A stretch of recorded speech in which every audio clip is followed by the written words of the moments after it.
ಸರ್ಕಾರಿ ಆಸ್ಪತ್ರೆಗೆ ಬರ್ತಿಲ್ಲ ಡಾಕ್ಟರ್ ಸಿಬ್ಬಂದಿ. 1 ವರ್ಷದಿಂದ ಆಸ್ಪತ್ರೆ ಬಂದ್, 5,000 ಜನಕ್ಕೆ ಕಷ್ಟ. ದೂರದ ಆಸ್ಪತ್ರೆಗೆ ಹೋಗಬೇಕಾದ ಅನಿವಾರ್ಯತೆ. ಡಾಕ್ಟರ್ ಬರ್ತಿಲ್ಲ, ಆಸ್ಪತ್ರೆ ಬಂದ್ ಆಗಿರೋ ಸ್ಟೋರಿ ಇದು.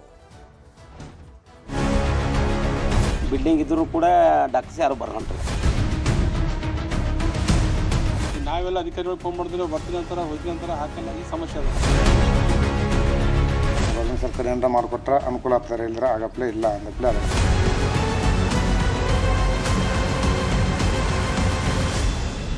ಆರೋಗ್ಯ ಸಚಿವರು ನೋಡ್ಲೇಬೇಕಾದ ಸ್ಟೋರಿ ಇದು. ಪ್ರಾಥಮಿಕ ಆರೋಗ್ಯ ಕೇಂದ್ರಕ್ಕೆ ಡಾಕ್ಟರ್ ಮತ್ತು ಸಿಬ್ಬಂದಿ ಬರೋದಿಲ್ಲ. ಕಲಬುರಗಿಯ ಹಸರಗುಂಡಗಿ ಆಸ್ಪತ್ರೆಗೆ ಡಾಕ್ಟರ್ಗಳೇ ಬರ್ತಿಲ್ಲ. ಹಾಗಾದ್ರೆ ರೋಗಿಗಳ ಪರಿಸ್ಥಿತಿಯನ್ನ ಕೇಳೋರು ಯಾರು? ಈ ಪ್ರಾಥಮಿಕ ಆರೋಗ್ಯ ಕೇಂದ್ರಕ್ಕೆ ಡಾಕ್ಟರ್ಗಳು ಬರ್ತಿಲ್ಲ, ಸಿಬ್ಬಂದಿಗಳು ಕೂಡ ಇಲ್ಲ. ಕಲಬುರಗಿಯ ಹಸರಗುಂಡಗಿ ಆಸ್ಪತ್ರೆಯ ದುಸ್ಥಿತಿ ಇದು.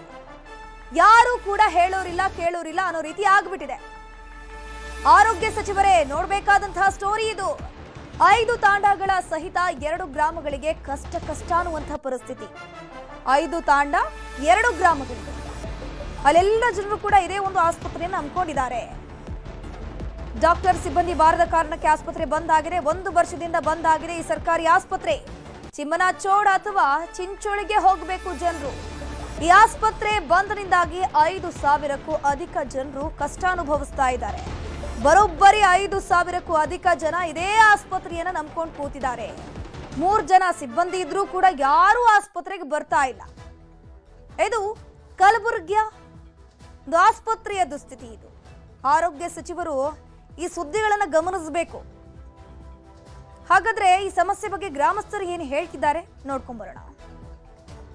ಅವಾಗ ಬರ್ತೀರಿ ಮೊದಲು ನಮ್ಮೂರೇ ಡಾಕ್ಟರ್ ಇದ್ದೀರಿ, ಅವ್ರು ಬರ್ತೀರಿ. ಅವ್ರು ಹೋದ್ಮೇಲೆ ಯಾರೂ ಬರಲ್ರಿ. ಈಗ ಸರಿಯಾಗಿ ಬಿಲ್ಡಿಂಗ್ ಅದ ರೀ. ಬಿಲ್ಡಿಂಗ್ ಇದ್ರೂ ಕೂಡ ಡಾಕ್ಟರ್ಸ್ ಯಾರು ಬರಲ್ರಿ. ಯಾಕೆ ಬರಲಿಲ್ಲ ಸರ್ ಕೇಳಿದ್ರೆ ನಮ್ಗೆ ಅಲ್ಲಿ ಡ್ಯೂಟಿ ಚುಮಚೊಳಕದ, ಅಲ್ಲಿ ಇಲ್ಲಿ ಡಾಕ್ಟ್ರ್ಗಳು ಇಲ್ಲರಿ, ಇಲ್ಲಿ ಯಾವಾಗನೋ ಬರ್ತೀವಿ, ವಾರಕ್ಕೊಮ್ಮೆ ಬರ್ತೀವಿ ಅಂತಾರೆ. ವಾರಕ್ಕೊಮ್ಮೆ ಬರಲ್ಲ. ನಮಗನ ಕಾಣಿಲ್ಲ ಸರ್. ಯಾವಾಗನ ಬಂದಿದ್ದು ಒಂದು 15-20 ದಿನದಿಂದ ಒಂದು ಸಲ ಬಂದಿದೆ ಸರ್. ನಮ್ಮ ಸಣ್ಣ ಪುಟ್ಟ ಆದರೆ ಈಗ ಚುಂಚೋಳಿಗೆ ಹೋಗ್ಬೇಕು ಸರ್. ನಾವು ಚುಂಚೋಳಿ ಹಾಸ್ಪಿಟ್ಲಿಗೆ ಹೋಗ್ಬೇಕು, ಚುಮಚೋಳಿಗೆ ಹೋಗ್ಬೇಕು. ಈಗ ನಾವೆಲ್ಲ ಕೂಲಿನಲ್ಲಿ ಮಾಡೋರು, ಗರೀಬರು ಇದ್ದೀವಿ. ಇಲ್ಲೇ ಇದ್ದರೆ ಎಲ್ಲ ಅನುಕೂಲ ಆಗ್ತದೆ ರೀ. ತೋರ್ಸ್ಕರ ಯಾವಾಗಲೂ ಕೀಲಿನೇ ಸರ್. ನಮ್ಮೂರವ್ರು ಇದ್ದಾಗಿದ್ದು ಚಾಲು ಇತ್ತು ರೀ. ನಮ್ಮೂರವ್ರು ಏನು ಬೇರೆ ಕಡೆ ಆಗ್ರಿ ಡ್ಯೂಟಿ ಆದ ಬಳಿಕ ಬಲ್ಲಿ ಇಲ್ಲಿ ಹೊಟ್ಟೆ ಇದು ಆಸ್ಪತ್ರೆ ಬಂದು ಆಗಿಬಿಟ್ಟದ್ರಿ ಸರ್. ಈಗ ಮತ್ತೆ ನಾವು ಆರಾಮಿಲ್ಲ ಐತಂದ್ರೆ ಚುಂಚೋಳಿ ಹೋಗ್ಬೇಕಿಲ್ದ್ರೆ ಚಿಮ್ಮಂಚೋಳಿ ಹೋಗ್ಬೇಕು ಸರ್. ನಾವು ಕೂಲಿ ಮಾಡಿ ಬದುಕೋರು. ಹಂಗಾಗಿಯಪ್ಪ ಅಂದ್ರೆ ಇಲ್ಲಿ ಸಿಬ್ಬಂದಿಗಳು ಕರೆಕ್ಟಾಗಿದ್ರೆ ಅಂದ್ರೆ ನಮಗೆಲ್ಲ ಅನುಕೂಲ ಆತ ಅಂತೇಳಿ ಇಲ್ಲಿ ಎಲ್ಲ ಸ್ಟಾಫ್ ಇದ್ರೆ ಅಂದ್ರೆ ನಮಗೆಲ್ಲ ಸರಿಯಾಗಿ ಆತಂತ ನಮ್ಮ ಬೇಡಿಕೆ ಸರ್. ಸರ್ ಹಾಳು ಬಿದ್ದಂಗೆ ಐತೆ. ನಮ್ಮೂರ 5 ರೂಪಾಯಿಲೆ ಬರ್ತಾಯಿದ್ದರು. ಈಗ ಅವ್ರಿಗೆ ಬೇರೆ ಕಡೆ ಡ್ಯೂಟಿ ಆಗ್ಯದ, ಅವ್ರು ಬರ್ತಾಯಿಲ್ಲ. ಈಗ ಮತ್ತು ಕೇಳಕ್ಕೆ ಹೋದ್ರೆ ಅವರು ಬೇರೆ ಕಡೆ ಬರ್ತೀನಿ ರೀ, ಹಂಗೆ ಅಂತಾರೆ, ಹಿಂಗೆ ಅಂತಾರೆ. ಯಾರೂ ಬರ್ತಾಯಿಲ್ಲ. ಈಗ ಜರ ಹಾಳು ಬಿದ್ದಂಗೆ ಆಗ್ಯದ. ಇದಕ್ಕೆ ಯಾರು ನೋಡ್ತಾ ಇಲ್ಲ. ಈಗ ಕೇಳೋರು ಯಾರು ಇಲ್ಲ ಅಂತಪ್ಲೇ ಆಗ್ಯದ್ರಿ. ಈಗ ಕೋಟಿ ಗಂಟೆ ಆಸ್ತಿ ಇದು ಕಟ್ಟಿ ನಾಯಿಂದ ಉಳ್ಕೊಂಬಿದ್ರೆ ಯಾರು ಇದು ಯೂಸ್ ಅಂತ ಮಾಡಿದ್ರೆ ಸರ್ ಯೂಸರ್ ಆಗ್ತದ. ಇದ್ರ ಯೂಸ್ ಆಗಂಗಿಲ್ಲ. ಜನರಿಗೆ ಅನುಕೂಲ ಆಗಲ್ಲಪ್ಲೇ ಆಗ್ಯದ. ಒಟ್ಟು ಈಗ ಏನು ಗೌರ್ಮೆಂಟ್ ಸರ್ಕಾರ ಏನಾರ ಮಾಡಿಕೊಟ್ರೆ ಅನುಕೂಲ ಆಗ್ತಾರೆ, ಇಲ್ಲದ್ರೆ ಆಗಪ್ಲೇ ಇಲ್ಲ ಅಂದಪ್ಲೇ ಅದ್ರಿ. ಈಗ ನಮ್ಮ ಅವಧಿ ಇನ್ನು ಬರಲ್ಕಂಬಂದು ಈ ಬಿಲ್ಡಿಂಗ್ ಆಯಿತು. ನಮ್ಮ ಅವಧಿ ಆದ್ಮೇಲೆ ಆ ಬಿಲ್ಡಿಂಗ್ ಆಯಿತು. ಆ ಬಿಲ್ಡಿಂಗ್ ಏನಪ್ಪ ಅಂದ್ರೆ ಅದು ಬರೀ ಮೆಡಿಸಿನ್ಗಳು ಇಕ್ಲಾಗಂತ ಬಿಲ್ಡಿಂಗ್ ಮಾಡಿದ್ರದು. ಆಮ್ಯಾಗ ಇಲ್ಲಿ ಒಬ್ಬರು ವಿಶ್ವನಾಥ್ ಅಂತ ಅಧಿಕಾರಿ ಇದ್ದರು. ಅವ್ರಿಲ್ಲ ಭಾಳ ಅನುಕೂಲ ಐತೆ ಎಲ್ಲರಿಗೆ. ಭಾಳ ಚೆನ್ನಾಗಿ ಪೇಷಂಟ್ ಭಾಳ ಜನ ಹೊಂಟರು. ನಮ್ಮ ಊರಿಗೆ ಭಾಳ ಅನುಕೂಲ ಆಯಿತು. ನಮ್ಮ ಪಂಚಾಯತ್ದಾಗ ಹೆಚ್ಚಿಗೆ ಏನಪ್ಪ ಅಂತ ತಾಂಡ ಅದ, 5 ತಾಂಡ ಬರ್ತಾರೆ ನಮ್ಮ ಪಂಚಾಯತ್ಗೆ. ಎಲ್ಲ ತಾಂಡ ಜನ ಬಂದು ಇಲ್ಲಿ ಏನಪ್ಪ ಅಂದ್ರೆ ಅವ್ರ ಆರೋಗ್ಯ ತೋರಿಸ್ಕೊಂಡು ಹೋಯ್ತಾರೆ ಅವರು. ಈಗ ಅವ್ರು ಹೋದ್ಮ್ಯಾಗ ಇಲ್ಲಿ ಭಾಳ ಸಮಸ್ಯೆ ಇದೆ. ನಮ್ಗೆ ಯಾರು ಅಧಿಕಾರಿ ಬಂದು ಇರ್ತಾರಲ್ಲ ಇಲ್ಲಿ.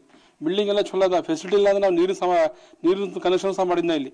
ಆಮ್ಯಾಗ ಅಲ್ಲಿ ಕಂಪೌಂಡ್ ವ್ಯವಸ್ಥೆನೇ ಆಗ್ಯದ. ಆಮೇಲೆ ಲೆವೆಲಿಂಗ್ ಸಹ ಮಾಡಿಸಿದ್ದೀವಿ. ಒಳ್ಳೆ ಕೆಲವು ಸಣ್ಣ ಪುಟ್ಟ ಮೂಲ ಸೌಕರ್ಯ ಇಲ್ಲ ಅಂದ್ರೂ ಸಹ ಗ್ರಾಮ ಪಂಚಾಯತಿಂದ ಮಾಡಿದ್ದೀನಿ ನಾನು ಅಧಿಕಾರದಾಗ ಇರ್ಲಕ್ಕ. ಈಗ ಏನಪ್ಪ ಅಂದ್ರೆ ಪೂರಾ ಜೀರೋ ಮಾಡಿಬಿಟ್ರೆ ಯಾರು ಅಧಿಕಾರ ಬರ್ತಾರೆ ಇಲ್ಲಿಗೆ ಯಾಕಂತ ಗೊತ್ತಾಗ್ತಿಲ್ಲ. ಆದ್ಮ್ಯಾಗ ಇದ್ರ ಬಗ್ಗೆ ಏನಪ್ಪ ಅಂದ್ರೆ ಮಾನ್ಯ ಶಾಸಕರು ಮುತುವರ್ಜಿವಹಿಸಬೇಕು. ಸ್ಥಳೀಯ ಮಟ್ಟದಾಗ ಶಾಸಕರು ಓಡಾಡಿ ಎಲ್ಲ ಹಳ್ಳಿ ಬರಬೇಕು. ಬಂದೇನಪ್ಪ ಅಂದ್ರೆ ಎಲ್ಲ ಇಲ್ಲಿ ಜನಗಳಿಗೆ ಕೇಳಬೇಕು ಏನು ಸಮಸ್ಯೆ ಇದೆ, ಯಾಕೆ ಇದು ಹಾಸ್ಪಿಟಲ್ ಮುಚ್ಚಾರ ಅಂತೇಳಿ. ಅದಕ್ಕೆ ಶಾಸಕರೇ ಬಗೆಹರಿಸ್ಬೇಕು ಇದಕ್ಕೆ. ಈ ನಾವೆಲ್ಲ ಅಧಿಕಾರಿಗಳು ಫೋನ್ ಮಾಡಿದ್ರೆ ಬರ್ತೀನಿ ಅಂತಾರೆ, ಹೋಗ್ತೀನಿ ಅಂತಾರೆ, ಹಾಕಲ್ಲ. ಈ ಸಮಸ್ಯೆ ಅದ. ಬೇರೆ ಶಾಸಕರು ಬರ್ಬೇಕು. ಇದಕ್ಕೆ ಬಂದೇನಪ್ಪ ಬಗೆಹರಿಸುವ ಸಮಸ್ಯೆ ಅಂತ ನಾನು ಕೇಳ್ಕೊತೀವಿ.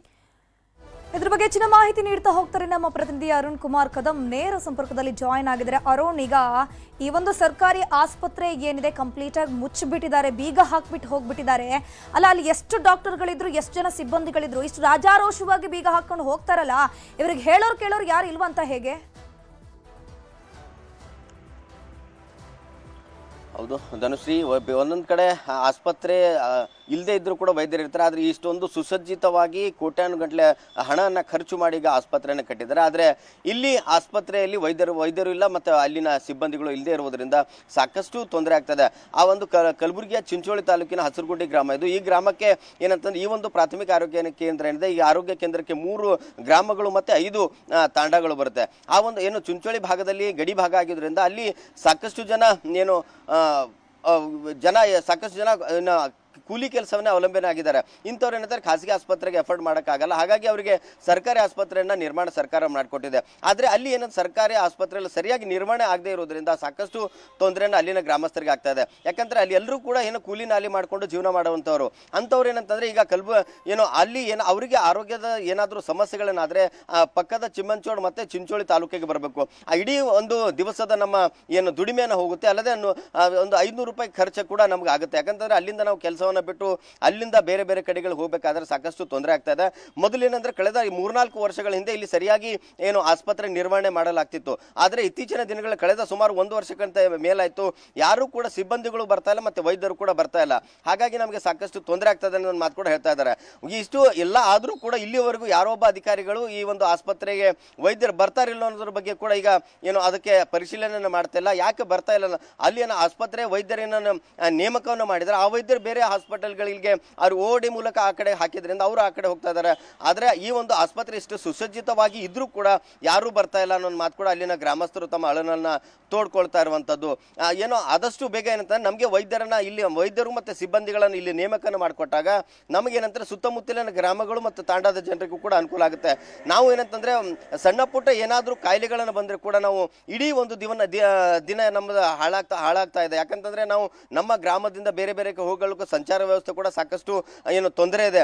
ಸಂಚಾರ ಸರಿಯಾದ ಸಮಯಕ್ಕೆ ಬಸ್ಗಳಲ್ಲಿ ಬರಲ್ಲ. ಹಾಗಾಗಿ ನಾವೇನಂತಾರೆ ಪ್ರೈವೇಟ್ ವೆಹಿಕಲ್ಗಳನ್ನು ನಂಬ್ಕೊಂಡಿದ್ವಿ. ಹಾಗಾಗಿ ಅಲ್ಲಿ ನಾವು ಟ್ರಾವೆಲ್ ಅನ್ನು ಮಾಡಬೇಕಾದ್ರೆ ಸಾಕಷ್ಟು ತೊಂದರೆ ಆಗ್ತಾ ಇದೆ. ನಮ್ಮ ಈ ಒಂದು ರಾತ್ರಿ ಹೊತ್ತಲ್ಲಿ ಬೇರೆ ಬೇರೆ ಟೈಮ್ಗಳಲ್ಲಿ ಸಣ್ಣ ಪುಟ್ಟ ಏನಾದರೂ ಕಾಯಿಲೆಗಳು ಸಣ್ಣ ಪುಟ್ಟ ಆರೋಗ್ಯ ಸಮಸ್ಯೆ ಆದರೂ ಕೂಡ ನಾವು ಬೇರೆ ಬೇರೆ ಕಡೆಗಳಿಗೆ ತೆರಳಬೇಕಾಗ್ತದೆ. ಹಾಗಾಗಿ ಎಷ್ಟೇ ಬಾರಿ ಅಧಿಕಾರಿಗಳು ಮತ್ತು ಜನಪ್ರತಿನಿಧಿಗಳ ಗಮನಕ್ಕೂ ತೆಗೆದುಕೊಂಡು ಬಂದರೂ ಕೂಡ ಯಾರೂ ನಮ್ಮ ಈ ಒಂದು ಸಮಸ್ಯೆನ ಆಲಿಸ್ತಾ ಇಲ್ಲ.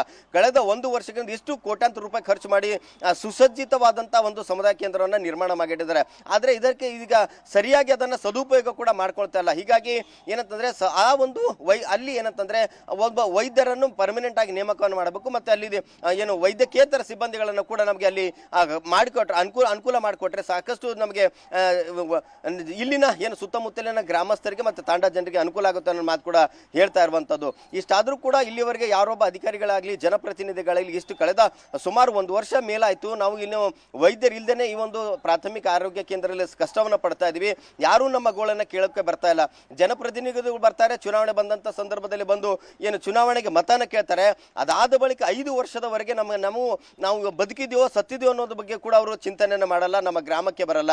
ಅಲ್ಲಿ ಜನಪ್ರತಿನಿಧಿ ಆದಂಥವ್ರು ಏನಂತಂದ್ರೆ ಪ್ರತಿ ಗ್ರಾಮಗಳಿಗೆ ಚುನಾವಣೆ ಆದ ಮೇಲೆ ಯಾವ್ಯಾವ ಗ್ರಾಮಗಳು ಏನೇನು ಸಮಸ್ಯೆಗಳಿದೆ ಅನ್ನೋ ಬಗ್ಗೆ ಆಲಿಸೋಕೆ ಕೂಡ ಯಾರು ಮುಂದೆ ಆಗ್ತಾ ಇಲ್ಲ ಅನ್ನೋ ಮಾತು ಕೂಡ ಅಲ್ಲಿನ ಗ್ರಾಮಸ್ಥರು ಹೇಳ್ತಾ ಇರುವಂಥದ್ದು. ಅಲ್ಲದೆ ಏನಂತಂದ್ರೆ ವೈದ್ಯರನ್ನ ನೇಮಕ ಮಾಡಿ ಸರ್ಕಾರಿ ಅಧಿಕಾರಿಗಳಿದ್ದಾರೆ, ಅವರು ವೈದ್ಯರನ್ನ ನೇಮಕ ಮಾಡಿದ್ದಾರೆ. ಆದರೆ ಆ ವೈದ್ಯರು ಅಲ್ಲಿ ಸರಿಯಾಗಿ ರೀತಿಯಲ್ಲಿ ಕಾರ್ಯನಿರ್ವಹಿಸ್ತಾ ಇದ್ದಾರೆ ಅನ್ನೋದ್ರ ಬಗ್ಗೆ ಈಗ ಮೇಲಾಧಿಕಾರಿಗಳು ಗಮನವನ್ನು ಹರಿಸಬೇಕು. ಆದರೆ ಇಷ್ಟು ವರ್ಷಗಳೇ ಕಳೆದ್ರೂ ಕೂಡ ಯಾರೂ ಇಲ್ಲಿವರೆಗೆ ಏನಂತಂದ್ರೆ ವೈದ್ಯರು ಅಲ್ಲಿ ಬರ್ತಾ ಇಲ್ಲ ಅನ್ನೋಂಥ ಗ್ರಾಮಸ್ಥರು ಹೇಳ್ತಾ ಇದ್ದಾರೆ.